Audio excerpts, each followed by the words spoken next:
Yes, welcome back to another Game of Thrones podcast. This time, we'll be looking at the next episode in Season 8. However, this time, you're only joined by myself, so you'll be lucky to listen to my own voice for most of this podcast, and it probably won't go for too long, but we will find out.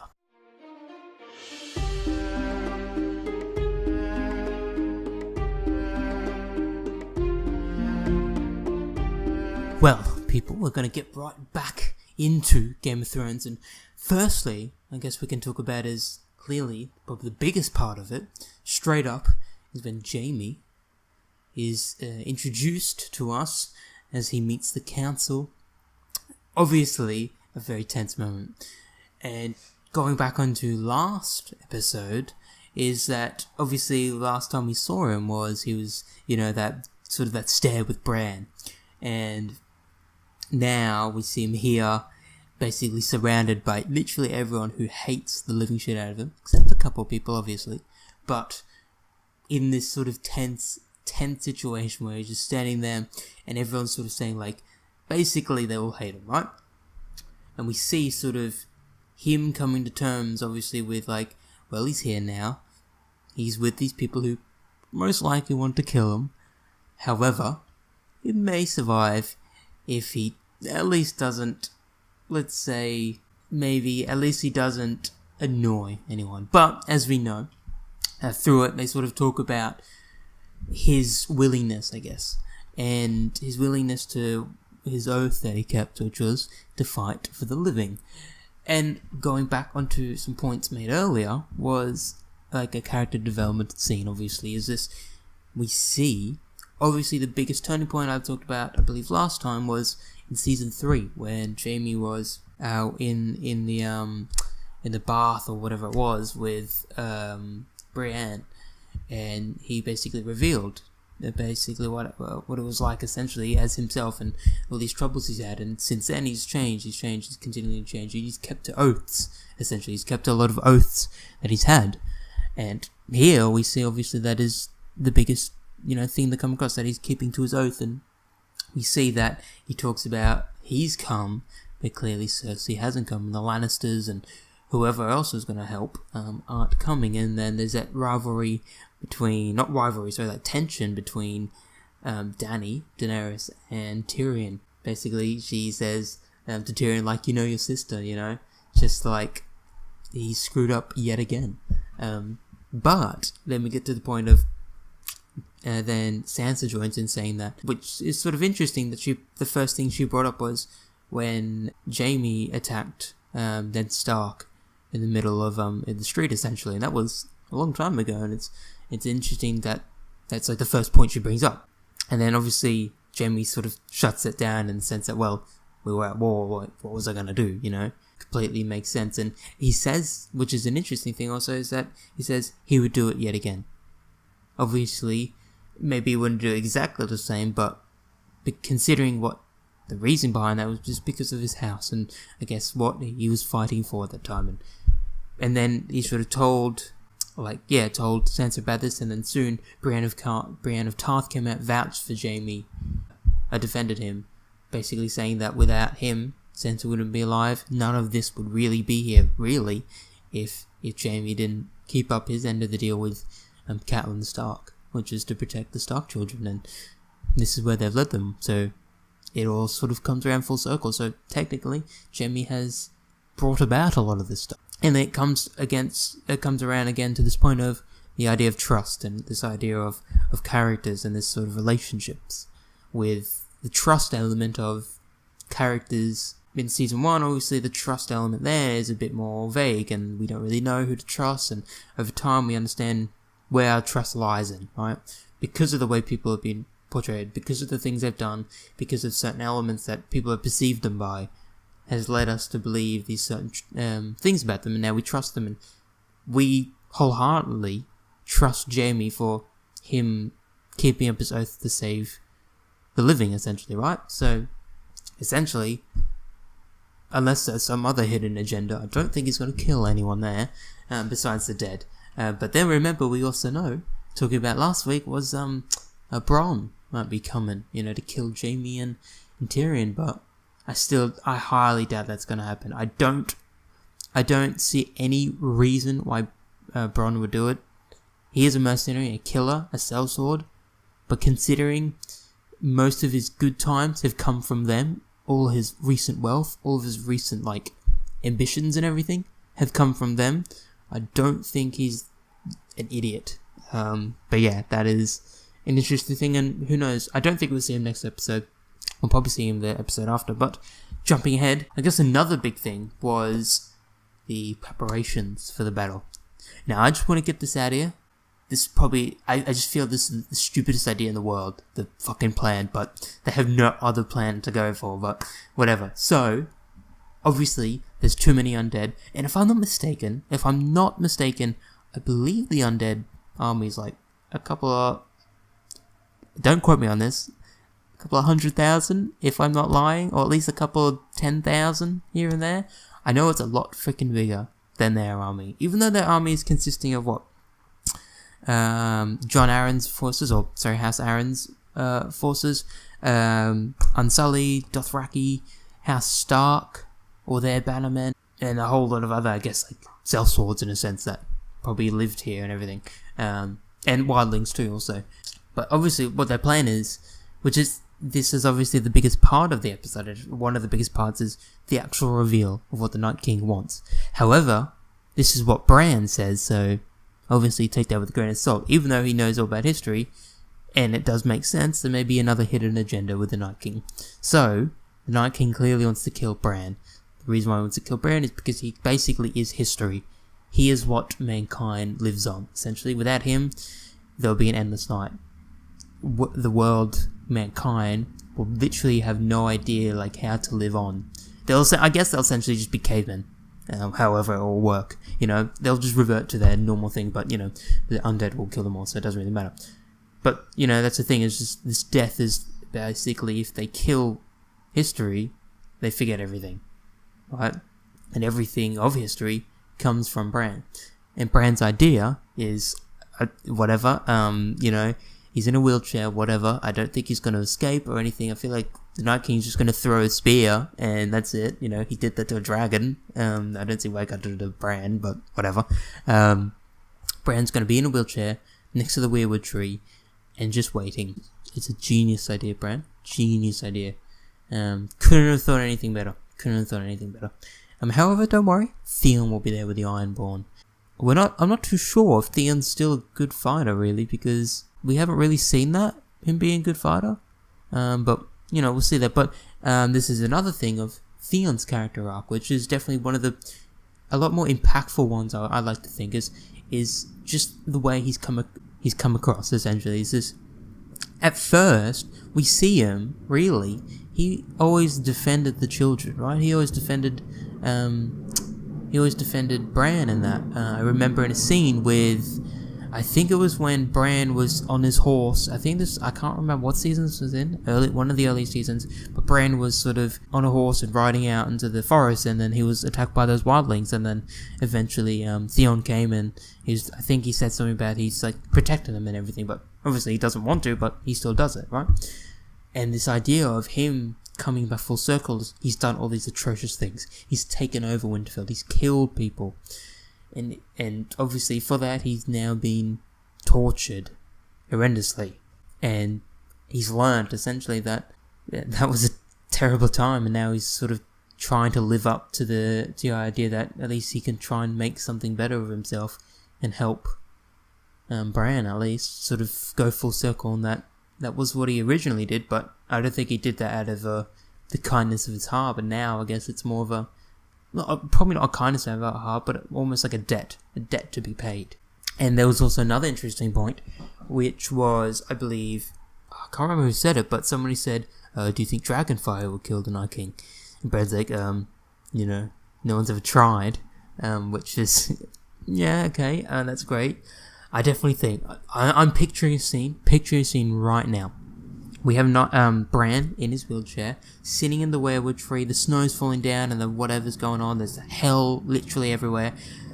The Ironborn are dying, the dead are coming, Theon is probably on his last limbs. I feel like he might die. I'm just going to say that. I just feel like he's going to die. But I 100% think if he dies defending him, it will be a very worthy ending to his character. Because he deserves that. If any, well, not deserves it, but he's worthy of that. But going back around is that Bran will be sitting there.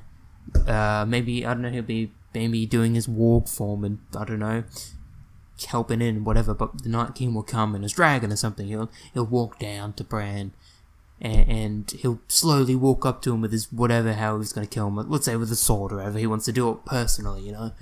He comes up to him, but just as he comes up before him, you hear the roar behind, the roar of Drogon.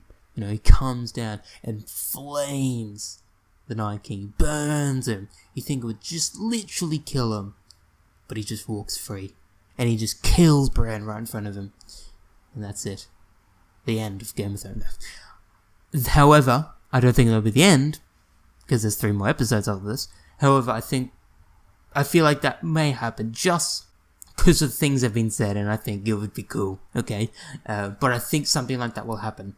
But, don't hold me, I haven't watched it, clearly. It's only been still a couple of days till it comes out, so... But, that is something happening. Actually, do want to say is... Who do I think might die is actually, I'll go on to this point a little bit later, but I definitely think there'll be probably Bran might die. However, theorizing here, Bran will die, the Night King will die, but Bran will be the next Night King. Just a random theory, okay? That just come out of my head just like that. And he'll just be super OP, okay? Whatever. I feel like people who might die is... I feel like Bran... I don't understand how he's going to survive in a wheelchair. I just don't understand. I think he'll gonna die. I feel like Tormund's gonna die. As much as we love Tormund, man, he's escaped death so many times as well. Beric Dondarrion, I feel like, you know, I think he's lived enough. I think he's gonna die. I feel like Grey Worm's gonna die. I feel like Davos is probably gonna die. I feel like Podrick's gonna die. I just feel like they're probably the ones who I feel like are more inclined to die.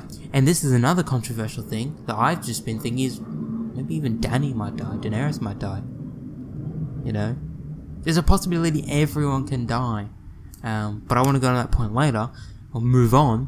Actually, I do want to say, why the fuck is Ghost there? What? There's a scene with Jon, Sam, and...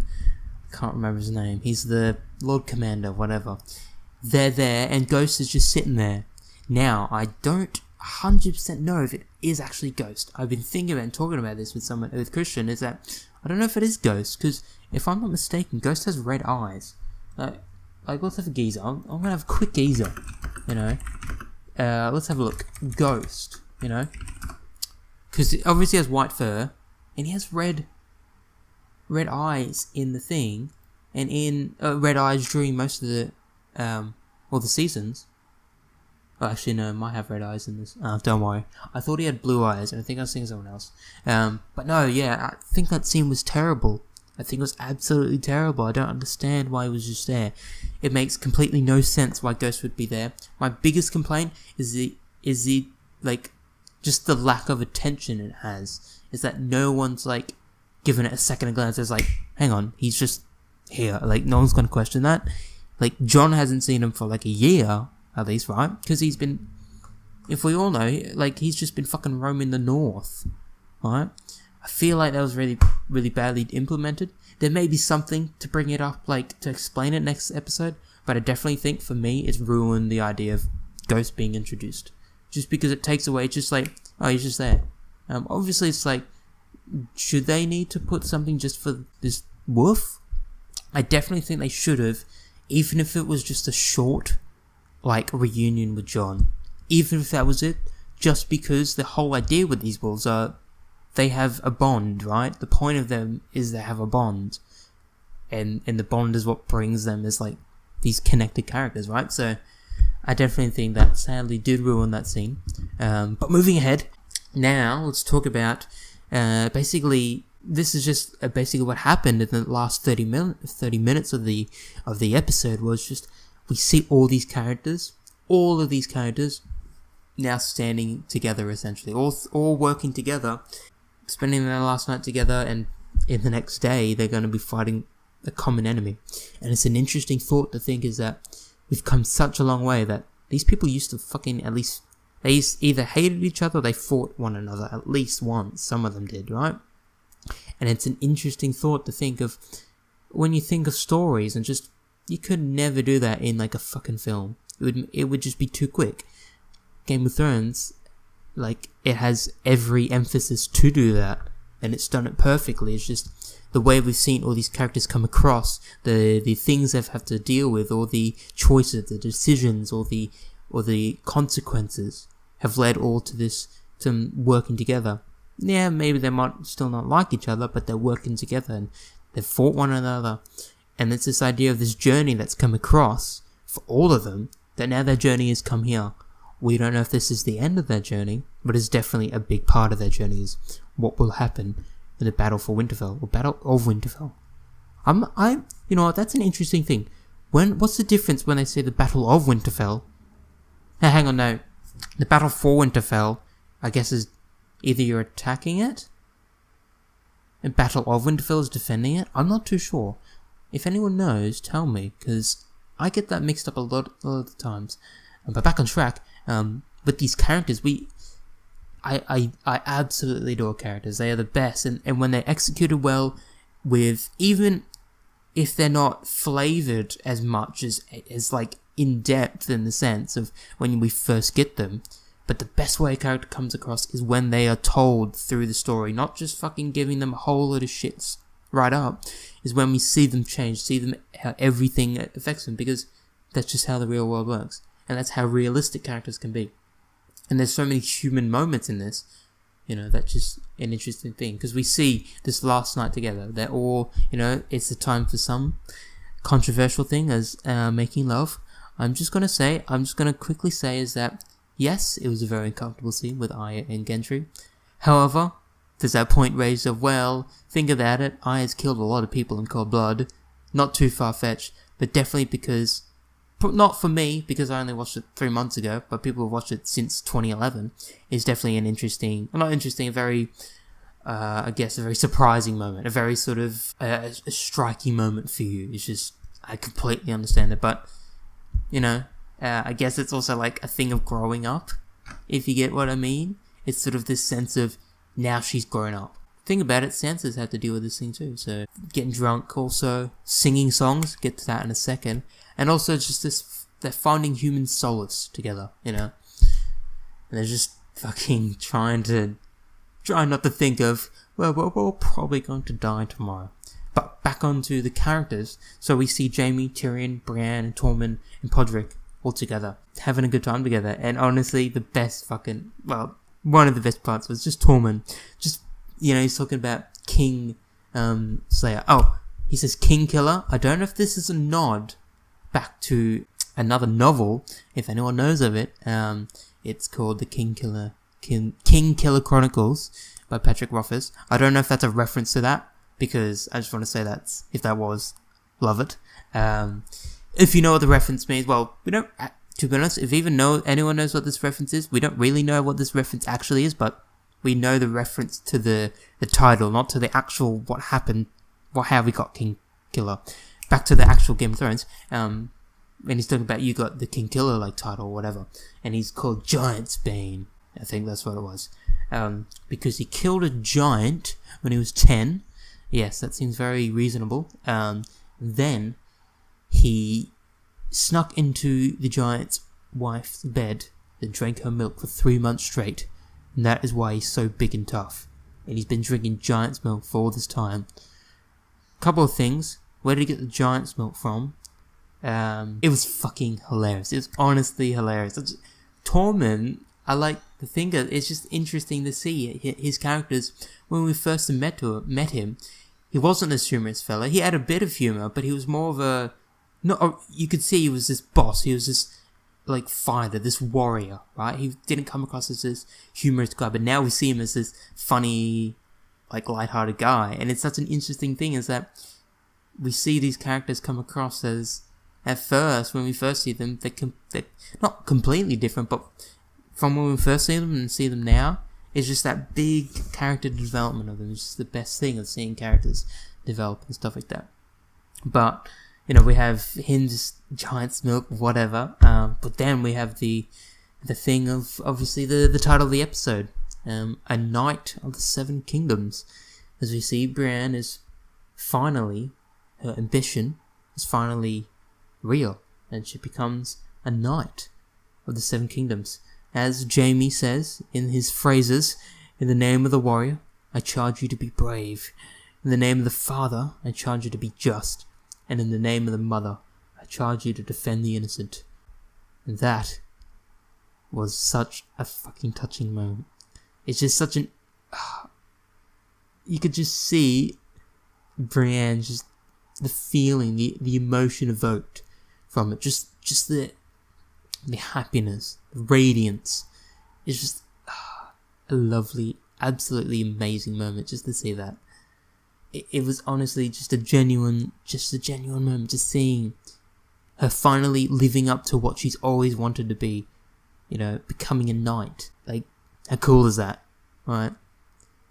And sort of being a knight, obviously, she was ordained by a knight, like a king's guard, and the Kingslayer Knight. It's pretty big when you think about it, because obviously any knight can do it, but a knight like this, definitely a very interesting thing to see. And obviously we have that relationship between them, and I'm not going to say anything, but I definitely think their relationship is just such a close friendship. It's such a nice thing. We've had plenty of moments throughout the fucking episode, so many moments that I could endlessly go and talk about them. We have, the scenes with Dany and Jon. Actually, I will quickly say is when Dany and Jon Jon finally reveals to Dany and the idea of, Dany realizes that she's no longer on the throne, essentially. Now Jon's there. But, we have all this other stuff as well. And as we all know, Podrick sings that song, which I believe it's called Jenny of Oldstone, if I'm not mistaken. That was such a good song, 100%. This is a bit of theories on the song, and I've had a look. I know a lot of other people have had a look, and I'm just going to say this stuff here. So yeah, this song has a lot. I believe definitely has a lot more meaning to just being a song that thinks. Oh, that's what I was going to say. I feel like I just had this emotion. Last episode I told you about when Jon was when Sam told Jon that he was the rightful heir, and I related that back to Aragorn and Elrond in Lord of the Rings: Return of the King. I just felt the scene when Podrick was singing, and we saw everything else. We saw, like, Grey Worm and Mithrandir and sort of all this other things going on, and Sam and Gilly and all that sort of. We saw all this montage, right? It just reminded me of when the Steward of Gondor told it's Pippin, when he sings the song. I'm not 100% sure what it was, but I just remember the feeling from it. Just felt very similar, and it was I guess, and the montage behind that was when Faramir was doing the most stupidest thing and going to attack the fucking orcs at Osgiliath, but whatever. But that feeling came across, that idea. I just feel like I don't know. There's probably gonna be some Lord of the Rings moment in each of them. I love Lord of the Rings. Okay, I fucking love it, and that connection I get from it just makes me love this series even more. I absolutely just fucking love it because of that. But onto the song. I'll quickly talk about the song because I'm assuming most people probably know a lot about this stuff about the song. But so essentially, the song is about... Have a look. It's about Jenny of Oldstone, a descendant of the first man, who eventually tied the knot with Duncan Targaryen, which was a long, long fucking time ago. And essentially, what the story is about, or what this was about, was Duncan basically loved Jenny a lot. And what happened was he broke his... no, he didn't break. He gave up his right to the throne, and for love, essentially. And this is the first point, is that this song is an indication, because obviously the song straight up ends when we see Jon and Dany, and the song straight up ends then, and the idea that everyone thinks, obviously, is that the indication here is that the theme of the song and what happens within it is actually an indication to what happens to Dany and Jon. What that means is that Jon is going to give up his right to the throne to give it to Dany for love. And I think that is going to happen. I don't see why it wouldn't. The biggest thing is just Jon has no interest in the crown in whatsoever. He's literally said he doesn't care for any of that. And it's clear that he is a good leader, but I just feel like, even as a king, he may do very well, but I don't think he would fucking like it. I don't think he would want it. The responsibilities is too much for him, and he'd rather be just like even just like an advisor or anything, right? Anything like that. But no, but I definitely think 100% it's going to be following that theme, is that he's going to give up his right to the throne for Dany for love. But linking back to the story is what happened in the story was that what happened was that Jenny, the person in the story in the song, was it was something to do with Sir Duncan when he gave up his right or whatever, he gave away his betrothal to another noble, and then eventually Jenny was able to come to the court after all these dealings, and she brought with her a woods witch, which is either children of the forest or they said a dwarf, and basically this woods witch has like a big importance to this, because she prophesies that the prince who was promised would come from the line of Prince Aerys and Princess Rhaenyra, which is Daenerys and Rhaegar's mother, and essentially Jon's grandparents. So what that means is either it was going to be Rhaegar who was going to be the prince who was promised, or it's Jon who's the prince who was promised. Meaning that, it most possibly is going to be Jon who's going to be the prince. So essentially, the prince that was promised is essentially just going to be probably, most likely, Jon. Just because how it talks is the bloodline of Rhaenyra and Aerys is sort of setting up the scene, which set up everything for this bloodline to come up and for Jon to take it up. Or it could be Dany still, because obviously they said it's the prince or the princess, but it's either one of them. But I think it probably most likely be Jon, but that's another point. But I think definitely he's going to give up his right to the throne for Dany, for love.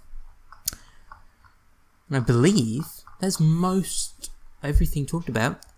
Now we know that the next episode is up, and it hasn't given us too much. No, the next teaser, it hasn't given us too much, but we see sort of the preparations finally done.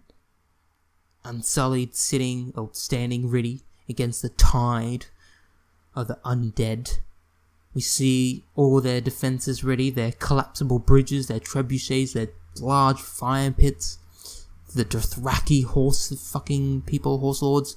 You know, I cannot wait for this battle scene. It's going to be honestly the best. And obviously people have said, like, this is the biggest battle scene literally in cinema history. Which is pretty big, right? When you think about that, that's big because they say it's bigger than Helm's Deep, and Helm's Deep was fucking big. It was massive, such a long siege. And that was such a great scene, battle in itself. So I definitely think, it's going to be amazing. We're going to see so many things. People are going to die. But it's going to be a sick-ass fucking battle. We're going to see fucking dragons burning shit. We're going to see the Unsullied kick-ass. We're going to see Dothraki fucking charging through the hordes that are the fucking undead. I just don't know how the fuck they're going to survive. This is the big thing I'm thinking. It's just, the possibilities are they're all dead. And the undead just continue marching south.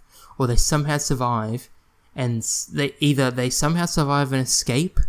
I don't understand how they'll escape. We do know that there's secret tunnels in Winterfell, but undead are fast, man. I think they'll catch up to you, but we'll find out. But either they'll somehow kill the undead and somehow stop them all. I don't think that's going to happen. I don't think they're going to be able to stop the Night King's army. They might kill them, but I think there'll be another threat from the undead. Because, obviously I think there's the Golden Company, but I feel like the Golden Company they're going to help in this undead threat somehow. I definitely think it's not the end of the undead next episode. So we can look forward to that. But I believe that is mostly it. That is in Night of the Seven Kingdom, Season 8, Episode 2 of Game of Thrones. leading up to the third episode now. It's going so quick. Next time I should be joined by Christian, so you'll be able to listen to his voice and not just mine. However, hopefully you enjoyed a bit of this, bit of rambling, just some things to think about and more or less things to get off my chest so I can talk about them here. There's 100 million other things I could have talked about, but I feel like this is enough, the biggest points from it. And yeah, obviously this episode was more or less I guess more of a character-driven episode in the sense of, well, everything's character-driven, but more character-driven is where everything has accumulated into this point, is that everyone is now here. And now they're just basically contemplating is that, like, it's all happening. This is what it's all led to. And we'll find out what's going to happen here. And who knows what's going to happen. I cannot wait for it. Well, I believe that is the end of this episode. And I haven't got a friend to do my outro, but instead I'll still do it. Vala Magulas.